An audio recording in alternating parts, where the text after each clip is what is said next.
So you've got a listing that hasn't sold and you're wondering what you can do. Typically, the price is very important on why it may not have sold, especially when we have so much demand like we do in the market right now. So what I want to do today is I want to go through and talk to you about what you should be doing to set up the potential for a price reduction, present for a price reduction, and get the price reduction done so that you can get that seller's home sold as quick as possible.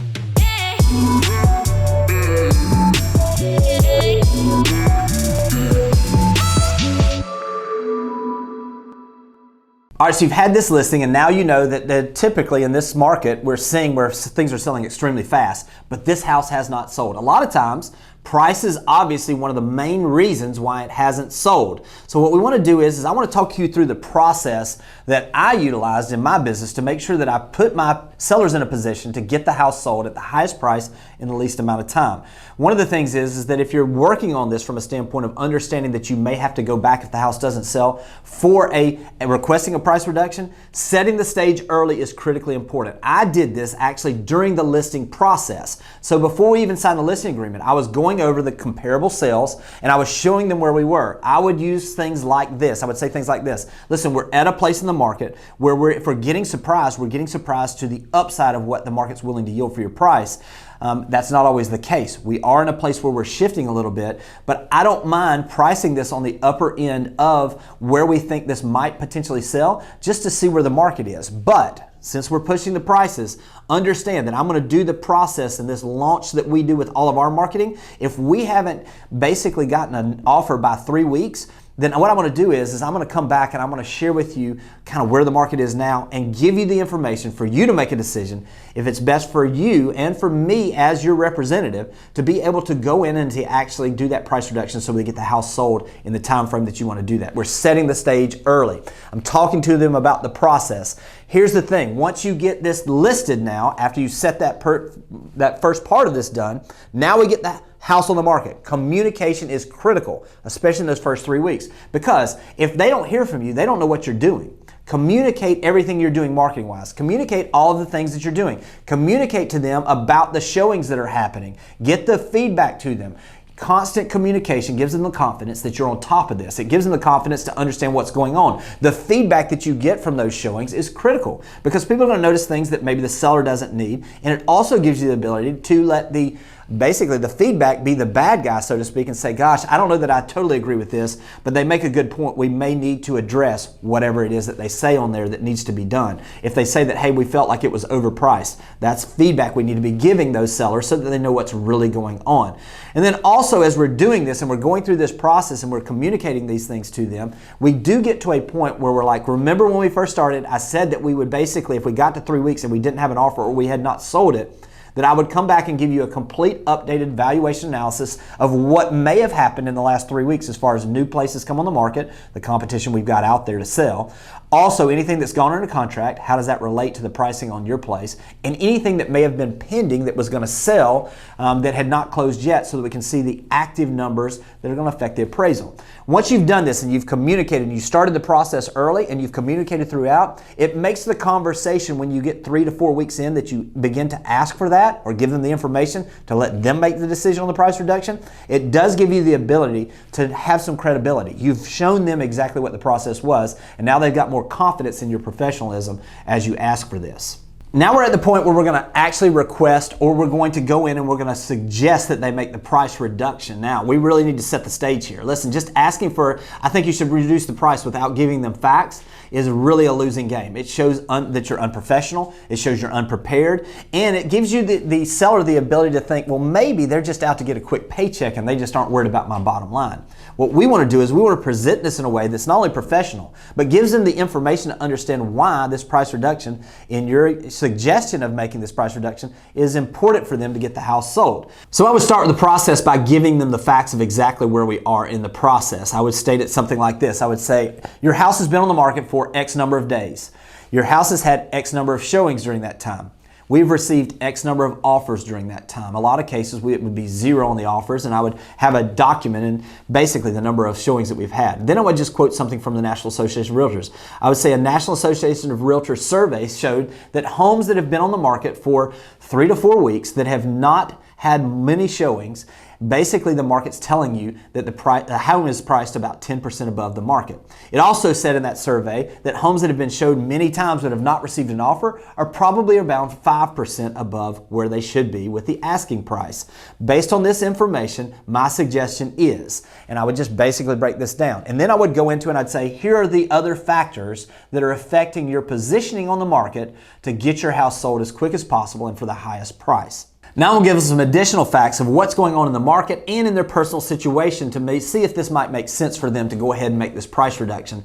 I'm going to talk about what's happened since their place came on the market. So I'm going to use an example. Let's say they've been on the market for 1 month. I'm going to go through and I'm going to talk about the sales that have happened, the things that have closed, how those might affect their values as far as an appraisal. I'm also going to talk to them about the things that have gone under contract, and I'm also going to talk about those houses that have come on the market that are priced either in line with where we are, less than where we are, or higher than where we are, and in a typical market environment, whether that house should sell before ours where we are, or whether ours should sell before theirs. It really gives us the ability to really reposition. Where are we right now? Here's where we were when we went and we listed the house. Here's where we are right now. I'm going to go through those numbers. I'm also going to go through and just look at some macro factors on the local market, not really micro factors on that local market. I'm going to look at the average days on market. Has it been trending up or going down? Because if it's trending up, we're seeing that basically buyers are not as happy to pay the prices as we've been seeing. Also, are we at a place where prices have been moving up? Have they been flat? Or are they moving down? Now, this could be something that's been factoring in over the last 2 to 3, 4 months, because if the prices are beginning to flatten, then we know that we're not having a target. In the past, over the past couple of years, as prices were moving up, it was fine to price something 4 to 5% above, because literally within 2 months, prices were moving and they were running into it. Imagine this though, if we've priced it 5% above where the last comparable is, and the market is flat, it's never going to get here in the current market environment. If it's actually going down, it's actually moving away from us, and now we're at a place where we're almost chasing the prices down, and we need to get ahead of that. So I make sure that I'm giving them a full overview of exactly where the market is. Then I'm going to go into some factors that maybe affect them personally. I go through and I talk about the cost it has for them to carry their house. Let's say that they have a house that has basically got a $2,000 mortgage. I'm just going to use that as a rough number. Every single month that goes by, $2,000 that they spend on the mortgage, and a large portion of that's going to interest, it's going to taxes, it's going to insurance. A large portion of that is not helping put additional money in their pocket. It's actually having money go out. So every month that we go through, if we list this thing for 3 more months, and we don't get it sold for another 3 months, there's at least $6,000, much less maintenance, much less the carry on everything else that you've got going on, and the risk of anything else that could happen. If that's in a coastal market, the risk of a hurricane coming through, the risk of something additional happening. So I talk to them about those personal situations and the factors that are actually affecting them personally. And then if I circle back, if there was a reason why they really wanted to get this thing sold, if they had a job that they were transferring to, if they had someone where they had a child they wanted to be in a new place by the time school started, if they were at a place where, like in our coastal market, they wanted to make sure that they got this place sold so that they could buy an additional place, or they had a contingency on this sale on another place they're buying. All of those are factors that are personal to them that give them the ability to understand why it's important right now for them to have the opportunity to get this place positioned in a way that gets their house sold as soon as possible. And by giving this information to them, then I just circled back and I simply said, based on this information, what do you guys suggest we do? And I'd just be quiet. Or I would say, based on this information, does this make sense to you that we should make this price reduction right now? I put the ball back in their court. Ultimately, it's their house. Our job is to give them the information in a way that gives them the ability to understand exactly all the factors that are affecting the reason why their house might not sell.